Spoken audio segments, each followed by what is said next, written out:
얼마 전 한국 뉴스를 보니까 직장인 10명 가운데서 8명이 집단 따돌림, 왕따를 당한 경험이 있다고 그렇게 얘기했다고 합니다. 대단한 숫자죠? 10명 중에 8명. 저도 그래서 그 뉴스를 듣고 깜짝 놀랐습니다. 이유는 뭐냐면 경쟁심 때문입니다. 경쟁심. 내가 너를 밟고 서지 않으면 살 수 없다라고 하는 그 경쟁심. 그 경쟁심 때문에 이 삶의 현장이 마치 전쟁터와 같은 그런 곳이 되고 말았습니다. 그러다 보니까 어떻게 그런 분위기 속에서 따뜻한 인간 관계를 맺을 수 있겠습니까? 그런데 생각해 보십시오. 하루의 대부분의 시간을 보내는 그 직장이 그런 곳이라면 얼마나 힘들고 얼마나 삭막하겠습니까?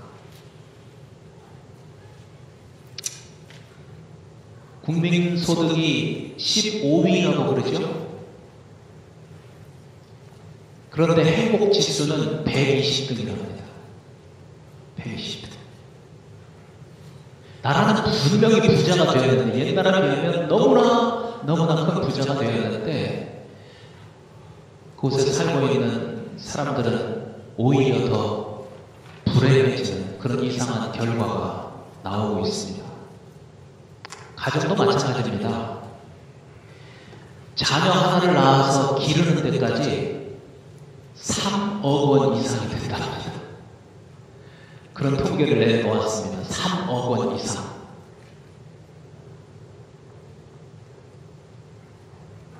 그렇게 열심히 돈을 들여서 그렇게 열심히 부모들이 자녀를 길렀는데, 그런데 왜 이렇게 가정이 문제가 많이 생겼는지, 가정이 깨지고 날이 갈수록 그 가정이라고 하는 것에 대한 그 고유한 사랑이 오히려 더 없어지는 그런 시대가 되고 말았습니다. 여러분, 미국에 살고 있는 우리도 사실은 별반 다를 것이 없다고 생각합니다. 생활은 더 풍요로워지고 생활은 갈수록 더 편해지는데, 정작 중요한 것 한 가지를 잃어버렸습니다. 그래서 삶이 더 팍팍해지고 삶이 더 삭막해져요. 그래서 날이 갈수록 더 힘들어지는 그런 세상이 되었습니다. 그 잃어버린 게 뭘까요? 오늘 말씀의 제목처럼 다른 것이 아니라 사랑입니다. 사랑을 잃어버렸습니다. 오늘 우리가 읽은 이 말씀에 나오는 야곱의 가정이 그랬습니다. 그 형제들 간의 경쟁심, 형제들 간의 질투, 그것으로 인해서 사랑하는 동생 요셉을 상인들에게 팔아넘겼습니다. 그 이후에 이 야곱의 가정이 분위기가 어땠을까 한번 생각해 보십시오. 동생을 팔아먹은 형들의 마음이 편했겠습니까? 아마 그들에게도 아주 씻을 수 없는 심한 상처가 됐을 겁니다. 아버지 야곱은 말할 것도 없겠죠. 아마 지옥과 같은 그런 삶이었을 겁니다. 사랑을 잃어버린 가족, 사랑과 함께 모든 것을 잃어버렸습니다. 그런데 오늘 우리가 이 말씀을 읽으면서 다시 야곱의 가정에 사랑이 다시 피어오르는 것을 보게 됩니다. 오늘은 그 사랑이 어떻게 나타났는가, 그걸 좀 우리가 함께 보려고 합니다. 사랑은 자기가 사랑하는 것 하나를 포기하는 것입니다. 사랑은 자기가 사랑하는 것 하나, 그것을 포기하는 것입니다. 대부분 사람들이 사랑이 뭔가 그 뜻은 압니다. 그러나 그 사랑을 구체적으로 어떻게 해야 되는가, 그것은 잘 모릅니다. 오늘 말씀은 자기가 사랑하는 것 하나를 상대를 위해서 포기하는 것, 그것이 바로 사랑의 구체적인 방법이다, 이렇게 말씀하고 계십니다.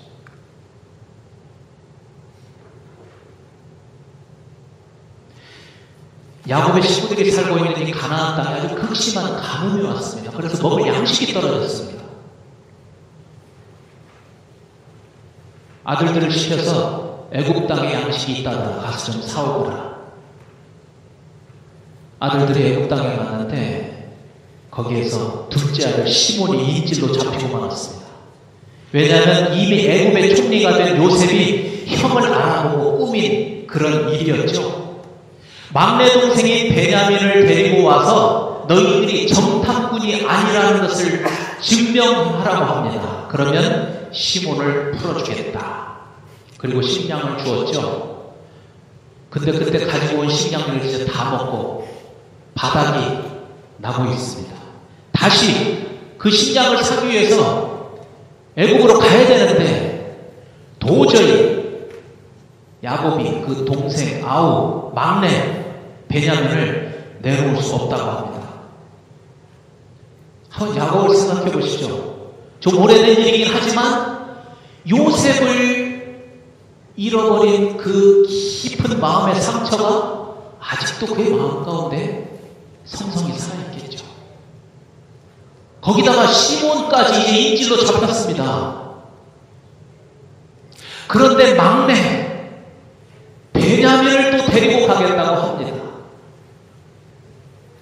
그러니 어떻게 쉽게 그것을 결정할 수 있겠습니까? 보낼 수 없다고 지금 발버둥을 치고 있는 거죠. 그런데 8절에 보니까 유다가 아버지에게 이렇게 얘기하죠. 유다가 그의 아버지 이스라엘에게 이르되, 야곱에게 이르되, 저 아이를 베냐민을 나와 함께 보내시면 우리가 곧 가리니 그러면 우리와 아버지와 우리 어린 아이들이 다 살고 죽지 아니하리이다. 아버지에게 통사정을 합니다. 이 말을 듣고 드디어 야곱이 결단을 하게 됩니다. 무슨 결단? 가장 소중하게 여겼던, 생명처럼 품에 안고 있던 아들 중에 아들. 아들이 다 귀하지만 아들 중에 아들, 그 아들 베냐민을 포기해야 되겠다 라고 하는 결단을 하죠. 그리고 13절 14절에서 그렇게 얘기했습니다. 오늘 말씀 끝부분이죠. 내 아우도 데리고 떠나 다시 그 사람에게로 가라. 전능하신 하나님께서 그 사람 앞에서 너희에게 은혜를 베푸사 그 사람으로 너희 다른 형제와 베냐민을 돌려보내게 하시기를 원하노라. 그러면서 끝에서 내가 자식을 잃게 되면 이르리라. 내가 자식을 잃게 되면 이르리라. 정말 야곱이 너무나도 어려운 일을 결단을 하게 되었습니다. 여러분, 그런데 우리가 이미 이 스토리를 알고 있습니다. 이 야곱의 결단으로 인해서 결과적으로 무슨 일이 생겼습니까? 자기가 생명처럼 여겼던 그 베냐민을 포기함으로 인해서 죽었다고 생각했던 아들 요셉을 만나게 되었습니다. 물론 시몬도 다시 되돌려 받았습니다. 뿐만 아니라 그의 온 가족이 새로운 길을 가게 되는, 그 풍족의 땅 애굽으로 내려가는 그러한 일이 벌어진 것입니다. 여러분, 이 사건을 보면서 우리가 알 수 있는 것은 사랑은 이처럼 자기가 가장 소중히 여기는 것을 상대를 위해서 포기하는 행위, 그것이 사랑입니다. 하나님에 대한 사랑도 그렇고 가족에 대한 사랑, 이웃에 대한 사랑도 마찬가지입니다. 사랑은 감정이 아니라 이러한 구체적인 행동이어야 한다고 말씀하고 계시는 겁니다. 마가복음 10장 17절부터 22절에 우리가 잘 아는 예수님의 말씀이 있습니다. 부자 청년이 와가지고 어떻게 하면 내가 영생을 얻을 수 있습니까? 그렇게 질문하죠. 이 질문에 대해서 예수님이 대답해 주셨습니다. 네 많은 재산 다 팔아라. 그리고 그것을 가난한 자들에게 주라. 그러면 하늘로부터 보화가 내게 될 것이다. 그리고 너는 나를 따르라. 예수님은 이미 그렇게 묻고 있는 그 부자 청년의 마음을 알고 있었습니다. 무슨 마음? 그가 뭘 가장 소중히 여기고 있는가? 그 마음을 이미 알고 하신 질문이었습니다. 그 청년은 재산을 포기할 수 없었습니다. 결과적으로 예수님과 사랑의 관계를 맺을 수 없었습니다. 슬픈 표정으로 갔다고 했습니다. 여러분, 사랑의 관계는 포기를 통해서 이루어집니다. 사랑의 관계는 포기를 통해서 이루어집니다. 신앙은 다른 말로 하면 하나님과 사랑의 관계를 맺는 것인데 하나님께서는 우리와 사랑의 관계를 맺으시려고 가장 소중한 것을 포기하셨습니다.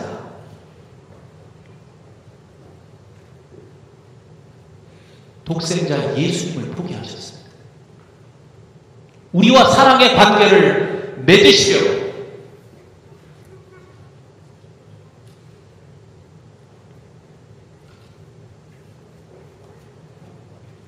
그런데 우리는 하나님 나라를 위해서 아무것도 포기한 것이 없고 항상 하나님께 요구하는 것만 있다고 하면 우리는 하나님과 사랑의 관계를 맺지 않은 것입니다.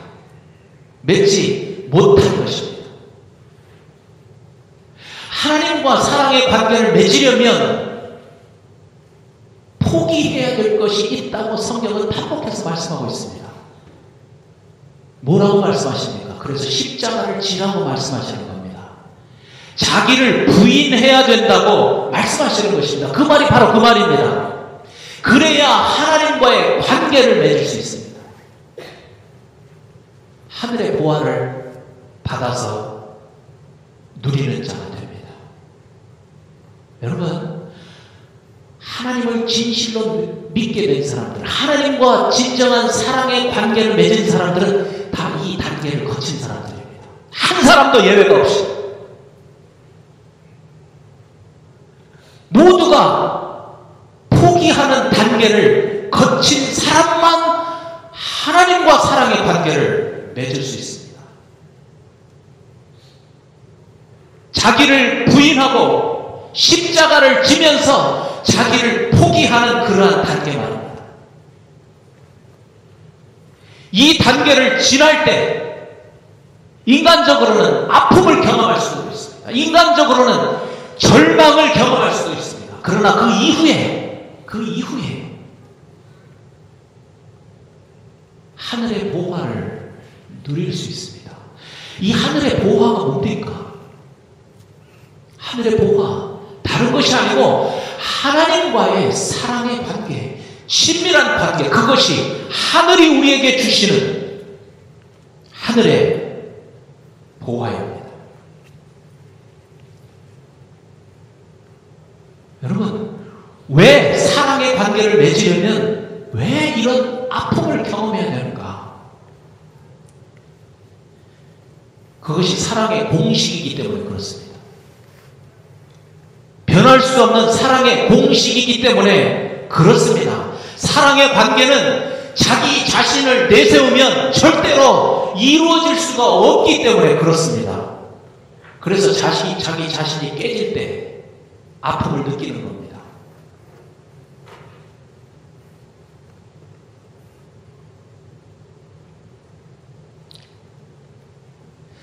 남녀가 만나서 사랑을 하는 것도 마찬가지입니다. 부부가 평생을 함께 살지만 진정한 사랑을 한 번도 누려보지 못하고 그냥 죽는 사람들도 허다하게 있다는 것을 우리가 알아야 합니다.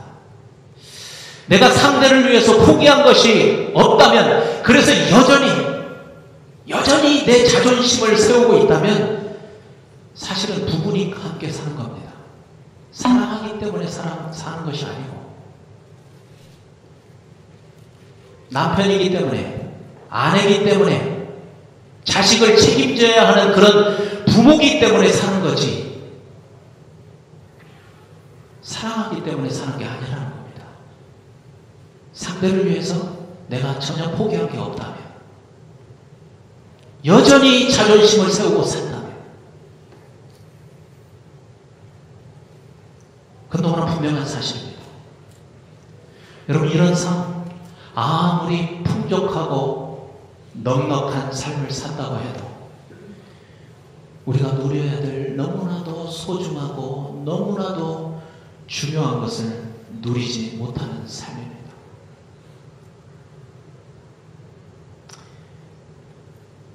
공기가 너무나 흔하지만 이 공기 없이는 우리가 살 수 없는 너무나도 소중한 것이 공기인 것처럼 사랑도 마찬가지라고 생각합니다.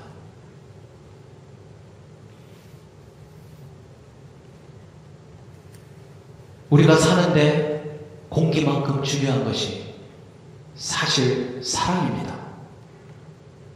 부부관계뿐만 아니고 부모와 자녀관계도 마찬가지고, 친구관계도 마찬가지고, 교회 안에서 성도의 관계도 마찬가지입니다. 우리가 사는데 가장 필요한 것은 다른 것이 아니라 사랑이다.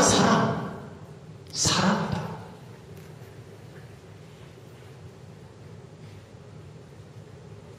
그것을 우리 마음에 새기고 또 새겨야 합니다. 사랑입니다. 제가 이런 가슴 아픈 얘기를 하나 읽었습니다.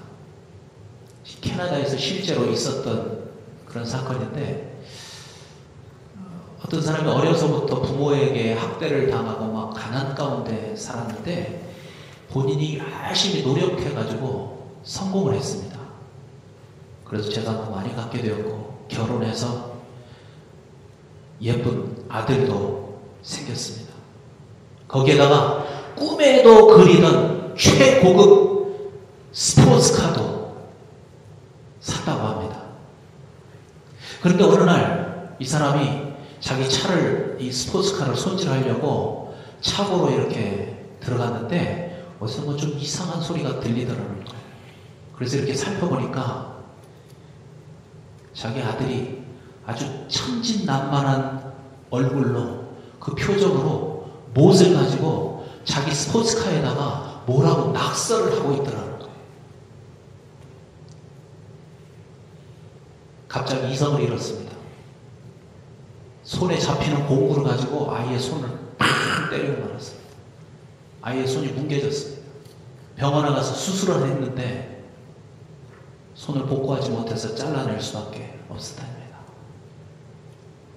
수술이 끝나고 아이가 깨어나서 잘라진 그 손을 비비면서 아빠, 다시는 그럴게요. 용서해 주세요.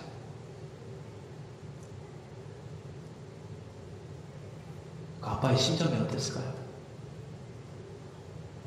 이 사람이 너무나 절망감이 들어서 그 아이를 보고 집으로 돌아갔습니다. 근데 그날 저녁 차고에서 권총으로 자살을 했습니다. 그런데 여러분, 이 아빠가 자살한 이유가 뭔지 압니까? 차고에 가서 이렇게 보다가 아이가 낙서한 그 글을 봤습니다. 내용은 I love daddy. 거기에 그렇게 쓰이더라고요. I love daddy.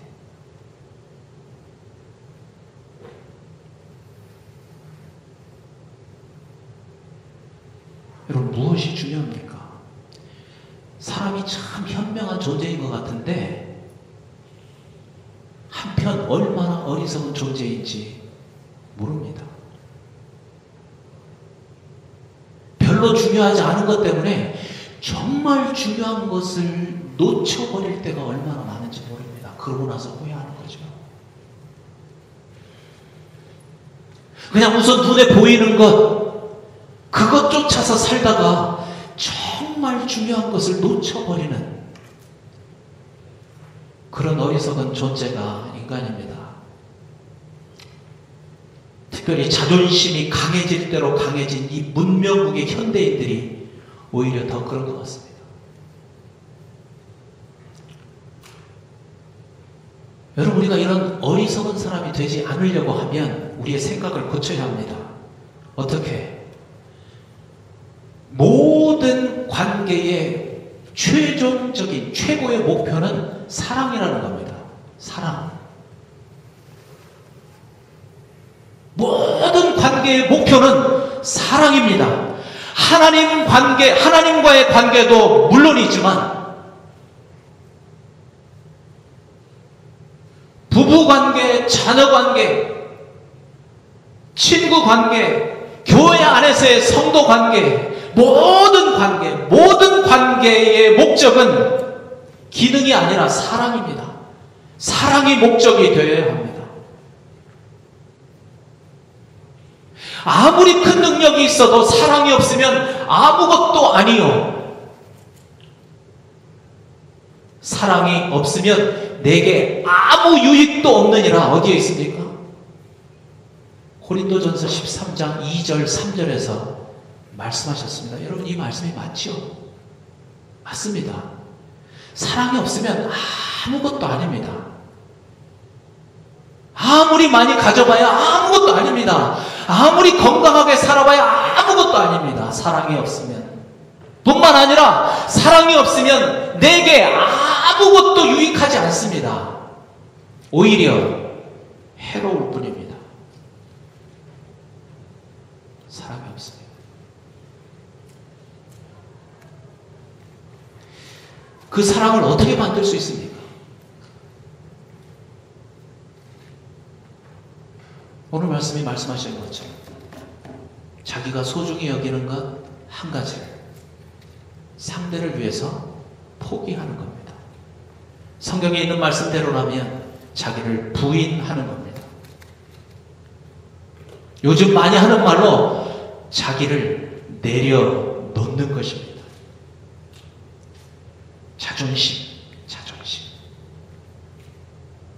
자존심이 사람과 사람 사이의 벽을 만듭니다. 남편과 아내 사이에 통할 수 없는 벽을 만듭니다. 심지어 부모와 자녀 사이, 성도와 성도 사이, 자존심 내려놓지 못해서 사랑하지 못하고 괴로운 그런 관계를 이어가는 것을 봅니다.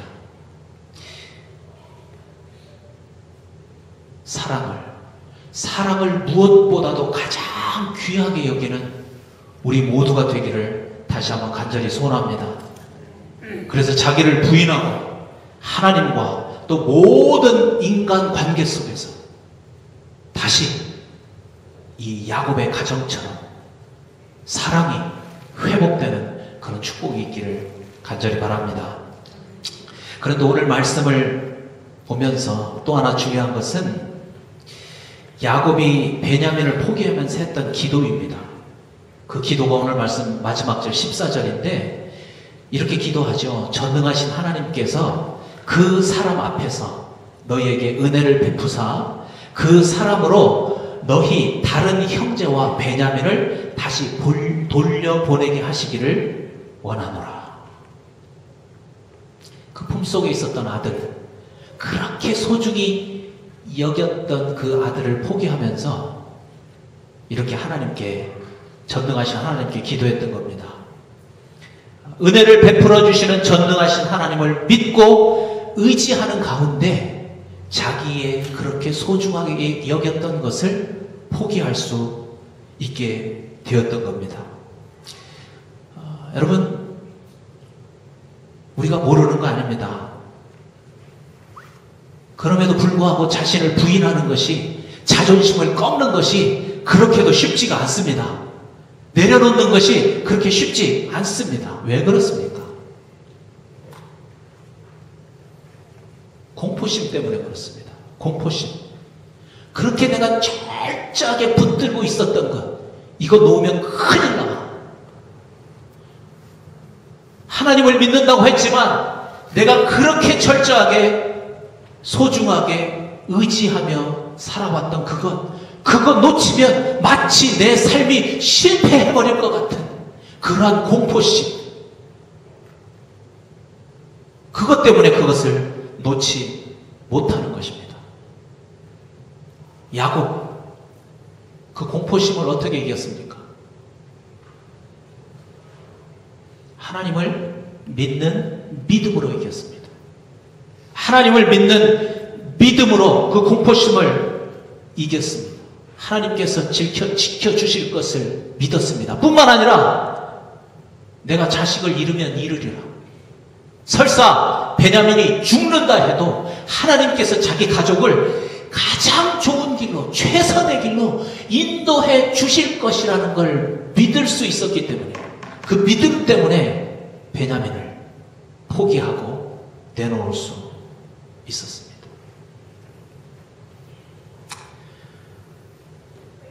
여러분, 사랑이 중요하다는 것 너무 잘 알죠? 너무 잘 압니다. 또 오늘 말씀으로 인해서 사랑을 만들려면 자기를 포기하고 소중한 것 내려놓아야 된다는 것, 자존심을 꺾어야 된다는 것 알았습니다. 그런데 왜 그것이 허공만 맴돌고 있는가? 오늘 말씀해 보면 하나님을 믿지 못하기 때문입니다. 하나님을 믿지 못하기 때문입니다. 야곱도 전능하신 하나님을 믿게 되었을 때 그 베냐민을 포기할 수 있었던 것이죠. 하나님의 인도하심을 믿어야 합니다. 내가 그렇게 붙들고 있었던 그거 놓을 때 하늘의 보화를 누릴 수 있다는 사실을 믿어야 합니다. 확실히 믿어야 합니다. 그래야 포기할 수 있습니다. 그래야 포기할 수 있고, 그래야 진정한 사랑의 관계를 맺을 수 있습니다. 야곱을 생각해 보십시오. 그거 포기함으로 인해서, 그거 손에서 놓음으로 인해서 잃어버렸던 요셉을 찾았습니다. 가슴에 묻어두었던 그 죽은 자식 요셉. 시몬도 찾았습니다. 베냐민도 돌려받았습니다. 그 모든 가족이 그 어려운 문제를 다 해결하게 되었습니다. 이것이 하나님의 보상입니다. 사랑을 위해서 내가 아끼는 것, 소중히 여기는 것, 그것을 내려놓은 사람들에게 주시는 하나님의 보상입니다. 대가입니다. 여러분, 불교는 자기를 비우라고 합니다. 비워야 한다. 우리도 처음은 똑같습니다. 자신을 비워야 합니다. 그런데 비우는 이유는 그냥 비우기 위해서가 아니고 다른 것으로 채우기 위한 겁니다. 하나님의 사랑으로, 다른 사람의 사랑으로 채우기 위해서 비우는 겁니다. 내 안에 내가 너무 많아 라고 하는 노래 아시나요? 내 안에 내가 너무도 많아서 당신의 설 자리가 없고, 뭐 이렇게 진행되는 노래가 있습니다. 당신이 하나님일 수도 있고 내 아내일 수도 있고 내 자식일 수도 있습니다. 같은 신앙생활하고 있는 우리 성도의 사랑일 수 있습니다. 나로 가득 차 있으면 그 사랑이 아무리 와도 내 것이 될 수가 없습니다. 그래서 비워야 합니다. 그래서 내려놔야 합니다. 그래서 자기를 부인해야 합니다. 그러면 그곳에 하늘의 보화, 하나님의 사랑, 또 내 이웃의 사랑으로 가득 채워지게 될 것입니다. 어떤 사람은 목숨처럼 아끼던 돈, 하나님의 영광을 위해서 쓰기 시작하면서 알았답니다. 하나님이 나한테 요구하신 것은 돈이 아니라 사랑의 관계였구나. 사랑의 관계였구나. 하나님과의 그 사랑의 관계를 누리면서 하늘의 보화라는 건 다른 게 아니라 바로 이 하나님과의 친밀한 관계를 말하는 것이었구나. 그렇게 고백했습니다. 어떤 사람은 그렇게도 소중히 여겼던 자존심을 내려놓으면서 알았답니다. 사랑은 낭만적인 것이 아니구나. 그저 낭만이 아니구나. 믿음, 소망, 사랑, 그 중에서 사랑이 제일이라고 하신 하나님의 말씀, 그 말씀의 의미를 가슴으로 깨달았다고 합니다. 사랑, 무엇보다도 소중한 것인데 소중히 여기지 않고 사는 우리의 삶에 오늘 다시 한번 하나님의 말씀으로 이렇게 깨우쳐 주셨습니다. 우리 한번 같이 기도하시겠습니다.